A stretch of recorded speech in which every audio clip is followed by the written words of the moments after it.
विद्यार्थी मित्रांनो, आजच्या व्हिडिओमध्ये आपण स्टँडर्ड 7 आणि 8 इयत्ता 7वी आणि 8वी या विद्यार्थ्यांसाठी मॅथ्स मधील आपण सर्कल प्रकरण पाहणार आहात। सर्कल हे प्रकरण 7वी, 8वी, 9वी, 10वी या सर्व वर्गांसाठी स्कोरिंगचा चॅप्टर आहे। चला तर पाहू सर्कल विषयी आपण माहिती। सर्वप्रथम ड्रॉ ए सर्कल, एक मी वर्तुळ काढलेले आहे। या वर्तुळामध्ये किंवा या सर्कलमध्ये जे भाग असतात किंवा त्याचे जे पार्ट्स आहेत त्या पार्ट्सची आपल्याला ओळख पाहिजे। कोणत्या पार्ट्सला काय नाव आहे किंवा radius, diameter, arc, circumference, centre, tangent हे झाले पार्ट्स ऑफ दी सर्कल किंवा सर्कलच्या संबंधित असणारे टॉपिक्स। तर मित्रांनो, draw a circle with centre O. सर्वप्रथम या सर्कलच्या सेंटरला मी ओ नाव दिलेले। O, A B C D ते झेड यामधील कॅपिटल अक्षर ओ, सेंटर ओ किंवा पी अशी आपण लेटर्स देतो। सर्वप्रथम definition, centre, centre of circle म्हणजे केंद्रबिंदू।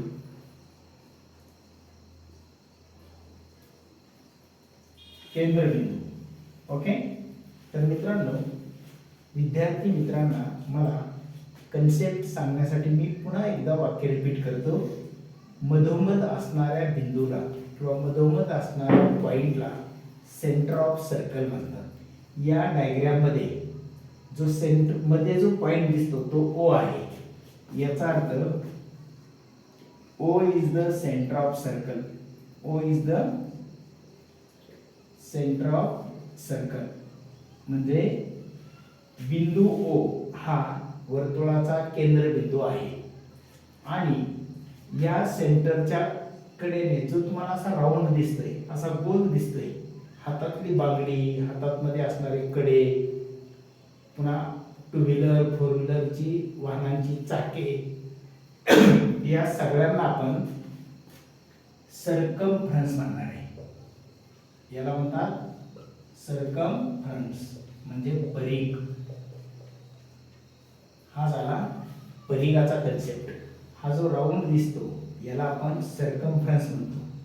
सर्कमफ्रन्स ऑफ सर्कल म्हणजे वर्तुळाचा परिघ।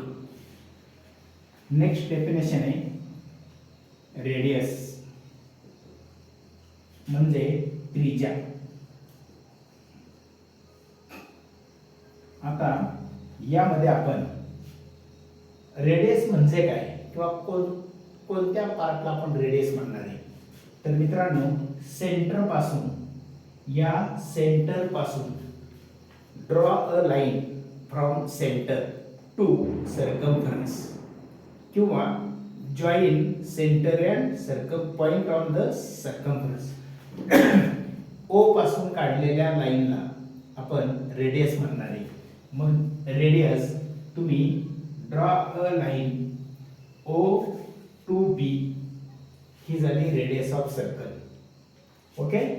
ओ बी या रेषेला म्हणायचं radius of circle.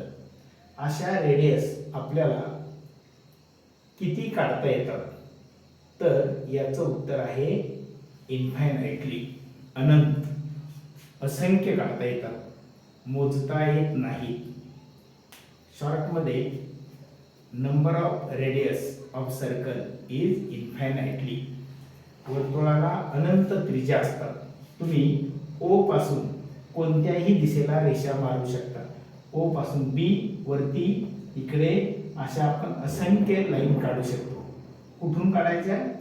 Draw from centre of circle, centre पासून काढलेल्या लाईनला, आणि ती लाईन कुठे जोडायची? सर्कमफ्रन्सला। सेंटर, सेंटर आणि सर्कमफ्रन्स जोडला की तुम्हाला रेडियस मिळते। मग डायग्राम मध्ये याचा अर्थ असा, segment OB is called radius radius of circle. Okay. Third topic,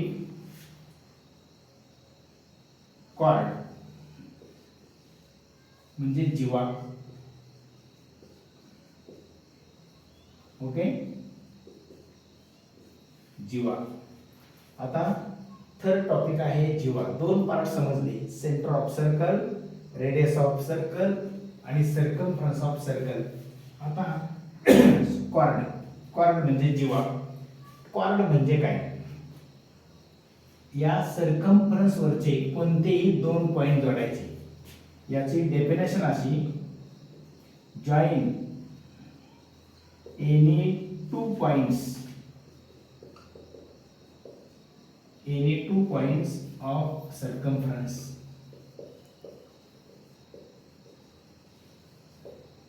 म्हणजे सर्कमफरन्स वरचे कोणतेही दोन पॉइंट जोडा. Draw a line from suppose A to B या बाजूकडून त्या बाजूपर्यंत पूर्ण लाईन काढा. त्या लाईनला म्हणायचं कॉर्ड ऑफ सर्कल, जीवा. ओके, ए पासून बी पर्यंत काढलेल्या लाईनला म्हणायचं कॉर्ड. मग अशा लाईन्स किंवा अशा कॉर्ड किती काढता येतात? तर अनंत. अशा कॉर्ड इन्फायनाइटली असतात. रेडियस इन्फायनाइटली अनंत असतात. कॉर्ड अनंत असतात. डायमीटर अनंत असतात. आता सपोज मी इथून इथपर्यंत हा एक पॉइंट घेतला P आणि हा पॉइंट घेतला मी Q आणि हा PQ जोडला P पासून Q पर्यंत, known as chord of circle. Known as chord of circle. तर मित्रांनो, आता आपल्याला समजलं मधोमध असलेल्या पॉइंटला म्हणायचं सेंटर ऑफ सर्कल, केंद्रबिंदू. नंबर 2, रेडियस म्हणजे त्रिज्या. सेंटर पासून काढलेल्या लाईनला, सेंटर पासून सर्कमफरन्स पर्यंत, केंद्रबिंदू पासून परिघापर्यंत काढलेल्या लाईनला म्हणायचं रेडियस. आता कॉर्ड. कॉर्ड म्हणजे सेंटर सोडून सेंटर पासून रेषा काढायची नाही. जर या सर्कमफरन्स परिघ या परिघावरचे कोणतेही दोन बिंदू घ्या. मग मी P आणि हा Q घेतला, मग PQ जोडला, त्याला म्हणायचं जीवा. Okay, known as chord of circumference. आता याच्या पुढचा टॉपिक डायमीटर. डायमीटर म्हणजे व्यास. डायमीटर म्हणजे व्यास. आणि हा सर्वात सोपा, जी कॉर्ड सेंटर मधून जाते, सेंटर मधून जाणाऱ्या कॉर्डला पासेस थ्रू सेंटर.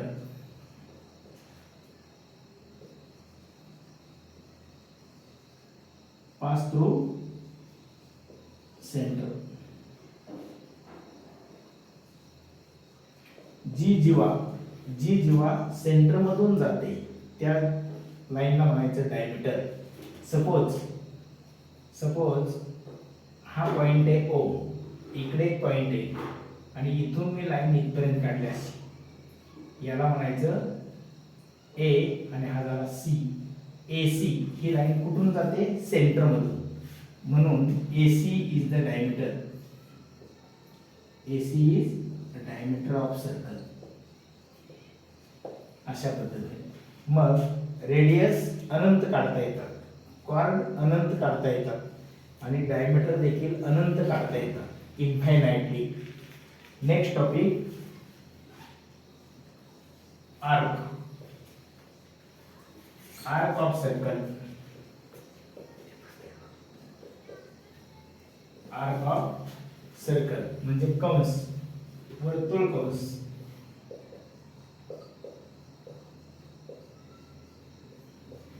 वर्तुळ कंस. आता वर्तुळ कंस किंवा आर्क ऑफ सर्कल म्हणजे काय? तुम्ही हा जो गोल दिसताय आपल्याला, याच्यातला कोणताही एक तुकडा घ्या, कोणताही एक पार्ट. समजा मी P पासून C घेतला, PC हा भाग घेतला मी इथून इथपर्यंतचा, तर non as arc of circle. Okay.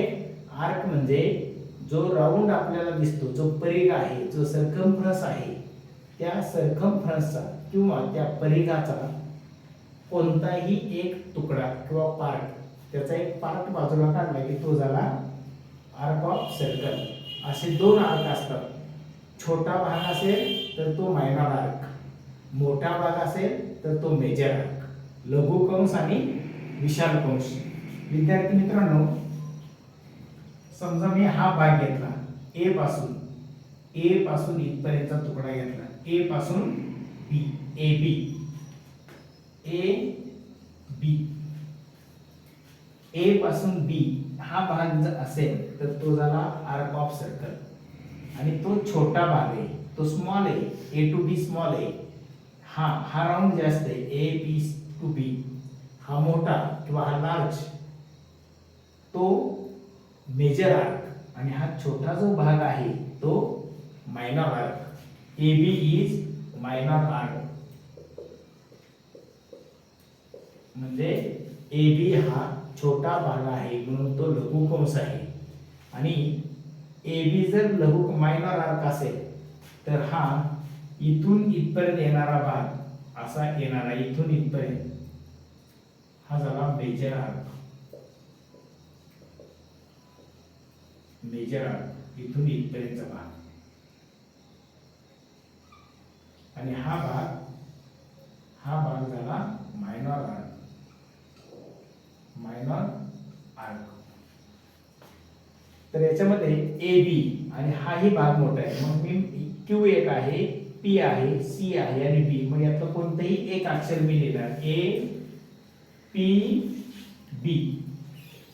A P B is major arc. मोठा कंस. हा झाला छोटा म्हणून तो मायनर आर्क. हा आहे मोठा म्हणून तो मेजर आर्क. आणि पूर्ण सर्कम्फरन्स हा 360 डिग्री असतो. किती डिग्री? 360. फॉर एक्झाम्पल, हा सर्कल आहे आणि याचे 4 पार्ट्स होतात. मग हा 90 डिग्री, हा 90, हा 90, हा 90 आणि हा 90, असं एकूण 360 डिग्री. कंप्लीट सर्कल हा 360 अँगल असतो. तर असेच व्हिडिओ आपण पाहत